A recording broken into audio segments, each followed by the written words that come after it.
Welcome to Kids Go Sports! Let's go! The latch clicked into place. Ethan pulled the strap until it sat firm against his chin. He turned his attention to his arms, tightening the fasteners until the padding sat immovable against his joints.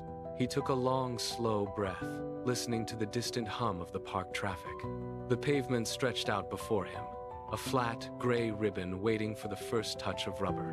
He reached down, gripping the handlebars with both hands, and felt the cool, textured rubber under his palms. He gave the bike a gentle push, feeling the weight of the frame transfer through his arms. He checked the ground once, scanning for loose gravel or uneven patches, then shifted his stance. His boots crunched against the asphalt as he moved toward the start of the path.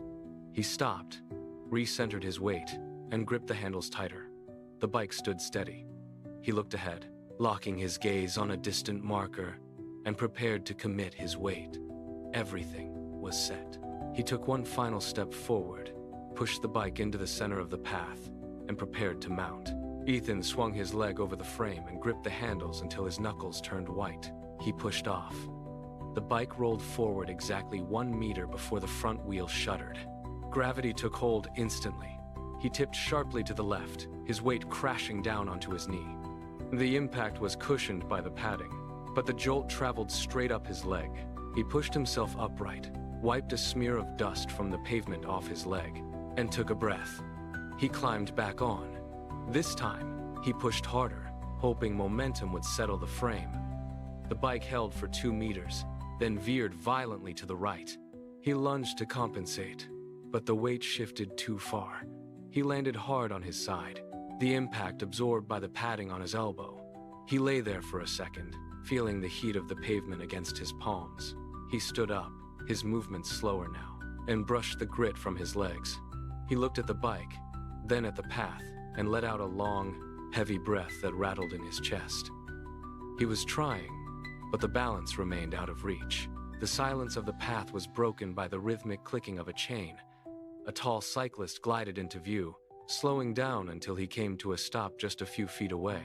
He did not look at the bike. He looked at Ethan. He reached up and tapped his own helmet, a sharp, deliberate sound. "Every great rider starts with a wobble," he said, his voice steady and calm. "Keep your eyes forward and push steadily." He didn't wait for a reply, simply offering a nod before continuing down the path. Ethan stood still, the weight of the moment settling in. He looked down at his feet, ensuring they were centered and ready. He felt the tension in his shoulders begin to dissipate, replaced by a quiet, measured resolve. He took a long, deep breath, expanding his chest, and tightened his grip on the handles. He was no longer looking at the ground beneath the tires. He shifted his weight, felt the balance point of the frame, and held it. He was ready to try again. He kept his eyes fixed on the distant curve of the path, refusing to look down at the tires. 1 meter, 2, 3, the bike stayed upright. Then, the front wheel caught a slight unevenness in the ground, and the frame lurched to the left. His muscles tensed, responding instinctively to the shift. He leaned right, fighting the sway, and forced the bike back into a straight line. The wobbling ceased. He pushed harder, his legs moving in a rhythmic, powerful cadence. His speed increased, and the air began to rush past his face, cooling his skin. He glided toward the park bench where his family sat. As he neared them, they rose to their feet, cheering and waving as he passed. He did not slow down. He felt the weight of the machine settle beneath him. No longer a burden, but an extension of his own movement. The path ahead opened up, wide and inviting.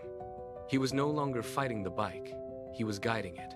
The thrill of the glide took hold, and for the first time, he felt the true freedom of the ride.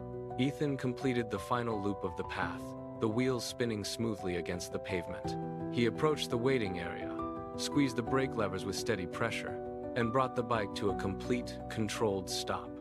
He placed his feet firmly on the ground, the bike remaining perfectly upright as he leaned it to the side.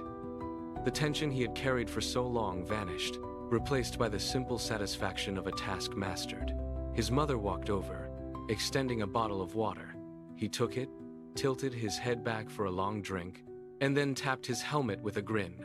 The sunlight caught the frame of the bicycle, making it gleam as he stood there, legs strong and breath steady. He looked toward the path he had just conquered, then back at his family.